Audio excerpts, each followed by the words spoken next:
आज संसद में झारखंड से सांसद कालीचरण ने स्वास्थ्य मंत्री से सवाल पूछा कि क्या सरकार राष्ट्रीय स्वास्थ्य कार्यबल नीति लाने की योजना बना रही है। वहीं उत्तर प्रदेश के लखीमपुर खीरी से विधायक उत्कृष्ट वर्मा ने तस्करी के मुद्दे पर केंद्र सरकार को घेरा।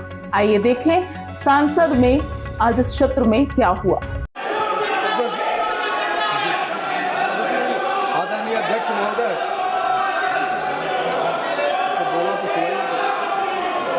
प्रश्न संख्या 281 अध्यक्ष महोदय उत्तर सभा पटल पे रखा है।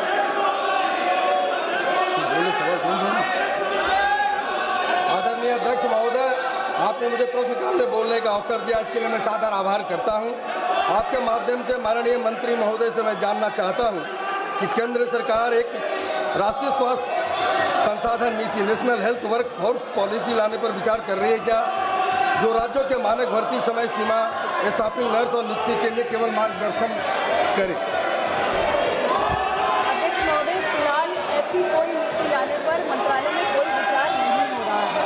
जहां तक राज्यों में ह्यूमन रिसोर्स मैन पावर की उपलब्धता का विषय है, मैं स्पष्ट कर देना चाहती हूँ कि नेशनल हेल्थ मिशन के तहत हम राज्यों को टेक्निकल और फाइनेंशियल सपोर्ट देते हैं, जिससे वो अपने हेल्थ केयर इंफ्रास्ट्रक्चर को स्ट्रेंथन कर सके और मैन पावर की रिक्वायरमेंट्स को भी पूरा कर सके। Honourable member supplementary Shri Rajesh Mishra. माननीय अध्यक्ष महोदय, आपका बहुत बहुत धन्यवाद कि आपने प्रश्नकाल के दौरान मुझे पूरा प्रश्न पूछने का अवसर दिया। माननीय अध्यक्ष महोदय, यशस्वी प्रधानमंत्री नरेंद्र भाई मोदी जी के नेतृत्व में और माननीय स्वास्थ्य मंत्री जी के निर्देशन में प्रधानमंत्री जन आरोग्य योजना आयुष्मान की वजह से जो विश्व की सबसे बड़ी चिकित्सा बीमा योजना है, गरीब जनता को बड़ी अस्पतालों में भी, चिन्हित अस्पतालों में उपचार हो रहा है, किंतु ग्रामीण क्षेत्रों में सामान्य रोगों की प्राथमिक चिकित्सा पास मिल सके, इसके लिए पीएचसी, सीएचसी व स्थापित जन आरोग्य मंदिरों में चिकित्सकों की उपलब्धता बहुत कम है। देश की जनसंख्या के हिसाब से एमबीबीएस डॉक्टरों की बहुत कमी है। माननीय स्वास्थ्य मंत्री जी क्या बताने की कृपा करेंगे कि एनएचएम के तहत पीएचसी, सीएचसी व स्थापित जन आरोग्य मंदिरों में बीडीएस, बीएमएस, बीएचएमएस चिकित्सकों जिन्होंने कोविड के दौरान बहुत अच्छा कार्य किया था, क्या उन्हें प्राथमिक प्रशिक्षण देकर वहां पदस्थ करने की कोई योजना है क्या? और यदि नहीं है तो हम चिकित्सा सुविधा कैसे उपलब्ध करवाएंगे? वह चिकित्सकों की कमी हम कब तक पूरा कर सकेंगे? धन्यवाद अध्यक्ष जी। अध्यक्ष महोदय, मैं आपके माध्यम से माननीय सदस्य को कहना चाहती हूँ कि भारत की सरकार आज प्रधानमंत्री नरेंद्र मोदी जी के नेतृत्व में निरंतर हमारे डॉक्टर्स की और स्पेशलिस्ट डॉक्टर्स की देश में उपलब्धता को बढ़ाने के लिए प्रतिबद्ध है और इस दृष्टि से हमने बहुत बड़ा कदम उठाया।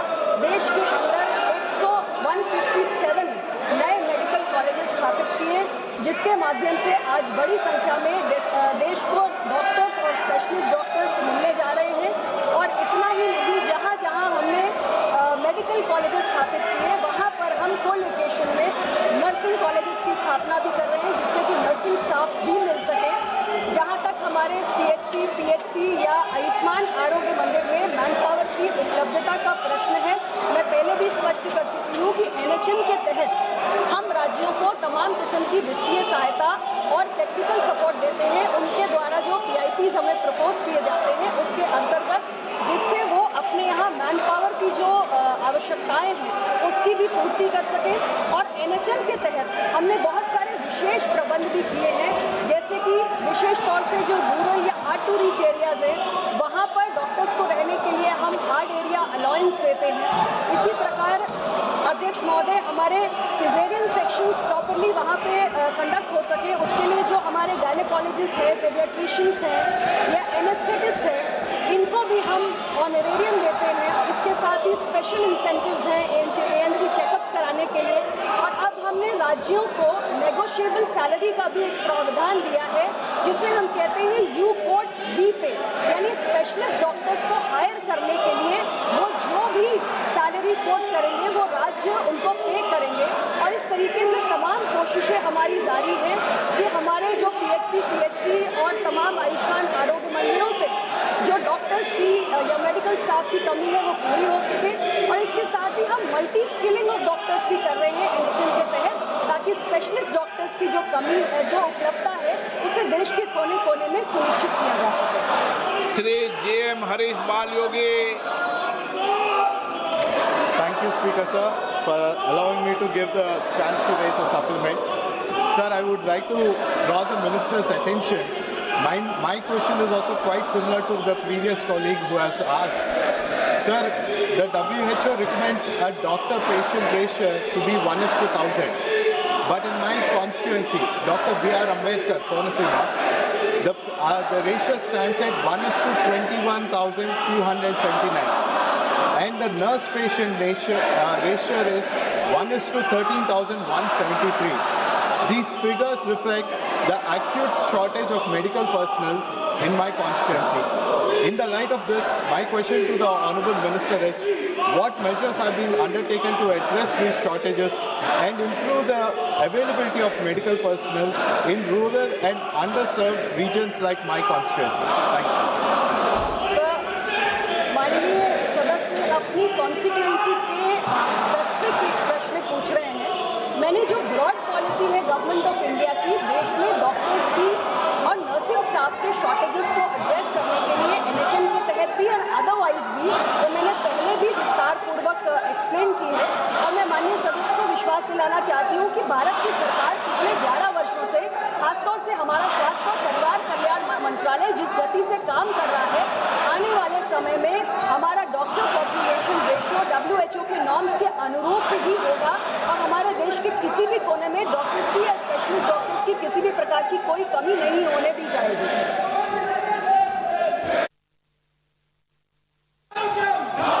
Question number 282 Shri CM Ramesh. माननीय मंत्री जी। अध्यक्ष महोदय, जवाब पटल पर रख दिया गया है। Question number 283 Shri Janardan Singh Sigriwal. जनार्दन सिंह सिग्रीवाल। माननीय मंत्री जी। जवाब पटल पर रख दिया गया है। लाओ Shri Krishna. Thank you very much, sir. Recently, in Andhra Pradesh, under the leadership of Honorable Prime Minister Narendra Modi ji and under the leadership of Honorable Chief Minister Chandrababu Naidu ji, there's a Yoga Divas that has happened, sir. Huge turnout has come out. Almost 3 lakh people has appeared for that Yoga Divas, sir. But, sir, my question is regarding the Ayush treatment, especially via dedicated facilities. The state's infrastructure is limited to just 2 50-bedded integrated Ayush hospitals under the construction in Kakinada and Visakhapatnam. So, a state like that, only 2 50-bedded hospitals are there, sir. So, there is a requirement of Ayush 50-bedded hospital even in Rayalaseema also, even in Palnadu also, in a backward place like Palnadu also. So, I request the minister if there is any proposal to extend these Ayush 50-bedded hospitals in Rayalaseema as well as in backward areas of Palnadu and even Ongolu, a backward district also, sir. Thank you very much.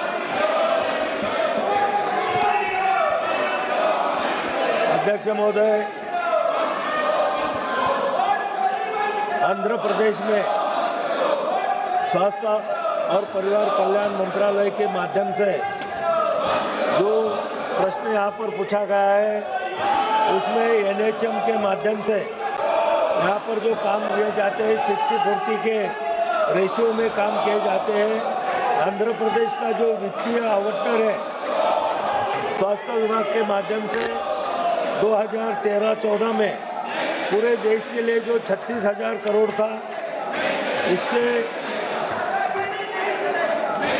उसमें से जो गतिविधियाँ, एक minute, तो प्रश्न का जरा समझ में नहीं है कि आपको क्या पूछना चाहते हैं, जरा बोल।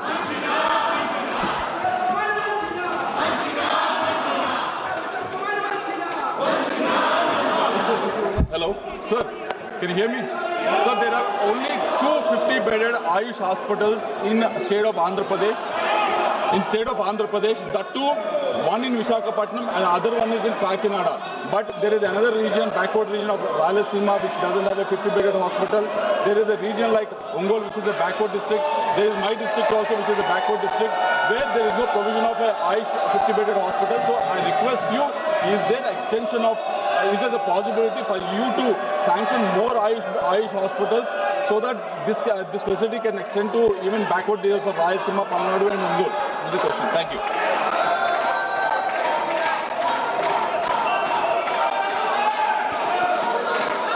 अध्यक्ष महोदय, आंध्र प्रदेश के बारे में जो पूछा गया है, तो यहाँ पर आंध्र प्रदेश में 616 शहरी आयुष्मान आरोग्य मंदिर, 13 निजी स्वास्थ्य देखभाल और 13 सामुदायिक स्वास्थ्य केंद्र की स्थापना का सुदृढ़ीकरण की परिकल्पना की गई है।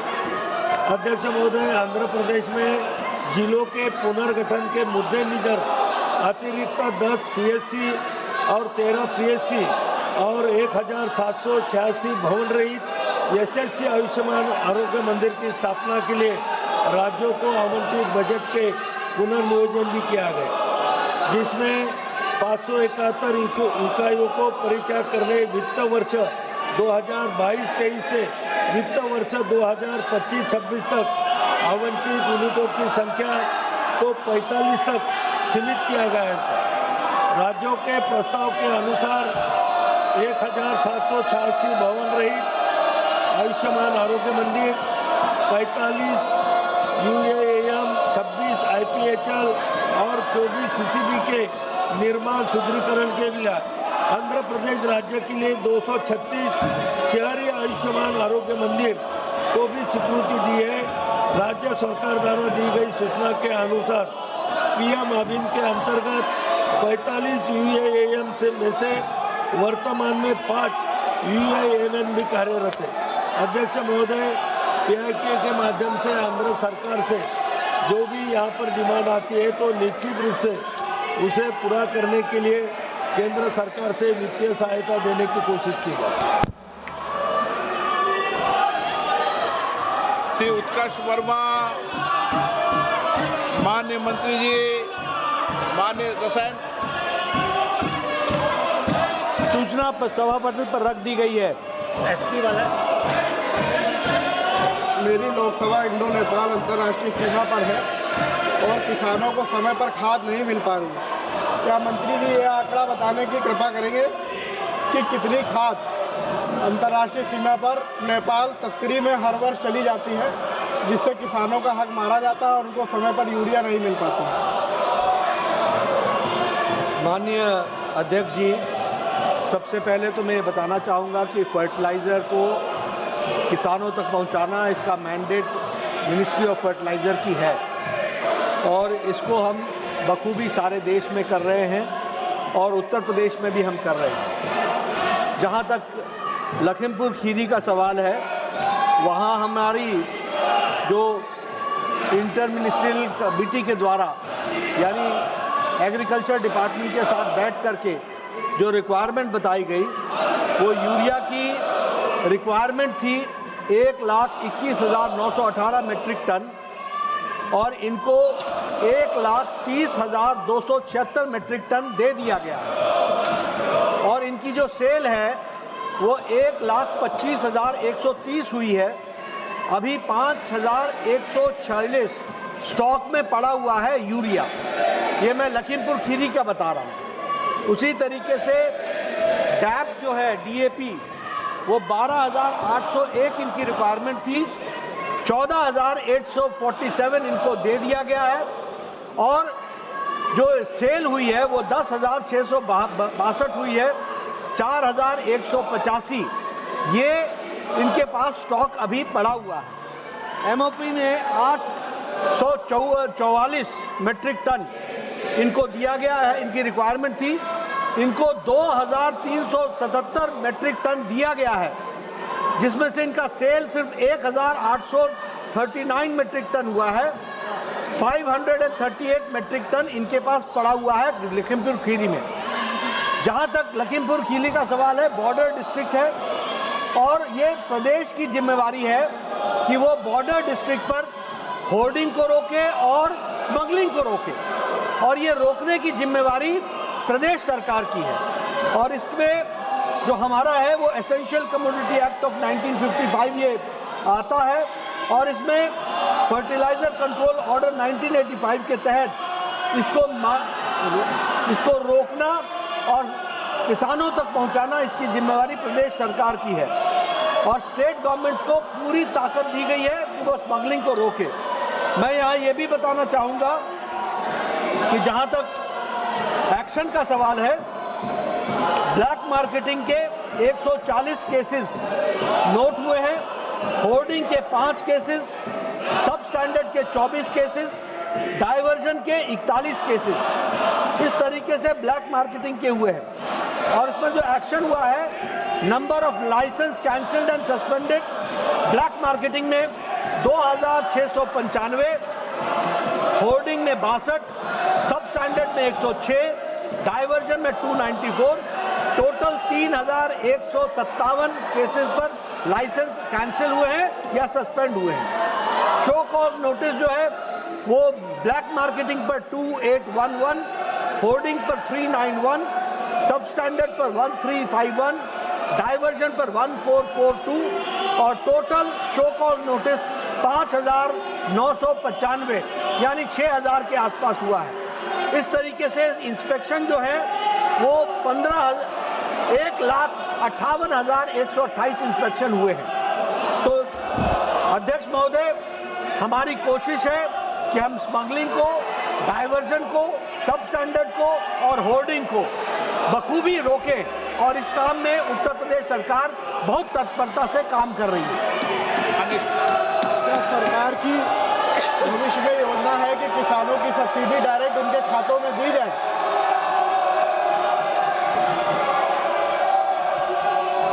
सब्सिडी लाखों करोड़ रुपए हम खाद के माध्यम से देते हैं, डायरेक्ट बेनिफिट में नहीं देते हैं, और ऐसा कोई विचार भी नहीं। श्रीमती हरसिमरत कौर।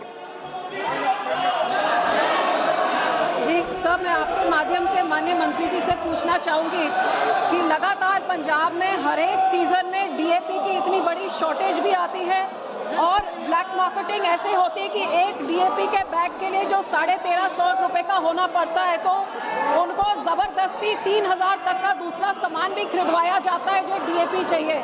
तो माननीय मंत्री जी बताएंगे कि पिछले 3 साल से 5.5 लाख मेट्रिक टन जो एलोकेशन है पंजाब की, वो कितना उसके अगेंस्ट एलोकेट किया है केंद्र ने, और जो शॉर्टेज रही है उसकी भरपाई के लिए क्या किया है।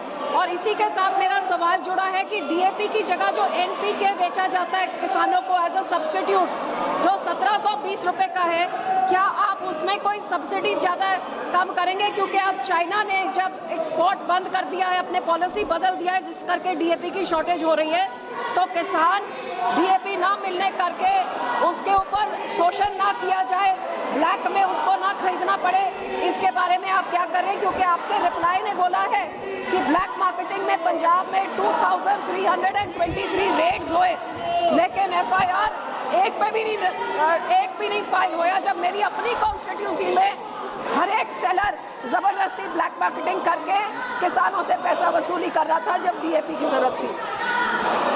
Sir, this question pertains to Uttar Pradesh, Lakhimpur Kheri. This question does not pertain to Punjab. If a separate question is we will certainly answer it. 85 Shri Jugal Kishore. माननीय मंत्री जी, तो जवाब पटल पर रख देगा। श्री चंदन चौहान। माननीय सदस्यगण, मैं पुनः आपसे आग्रह कर रहा हूं कि प्रश्नकाल महत्वपूर्ण समय होता है, आप सदन को चलने दें। ये आपका नारेबाजी करना संसदीय परंपराओं के अनुरूप नहीं है, और नियोजित तरीके से आप सदन रोज स्थगित कराते हैं। देश की जनता इसको देख रही है। मैं पुनः आग्रह कर रहा हूं, महत्वपूर्ण प्रश्नकाल है, अपने अपनी सीट पर जाके विराजे, और ये नियोजित सदन बाधित करने की जिम्मेदारी आपकी होगी। देश देख रहा है इस बात को लेकर। सदन की कार्रवाई आज 12 बजे तक के लिए स्थगित की जाती है। ऐसे ही तमाम बड़ी खबरों से जुड़े रहने के लिए हमारे YouTube channel TSW news Hindi को सब्सक्राइब करें। वीडियो को लाइक, कमेंट, शेयर करना बिल्कुल ना भूलें।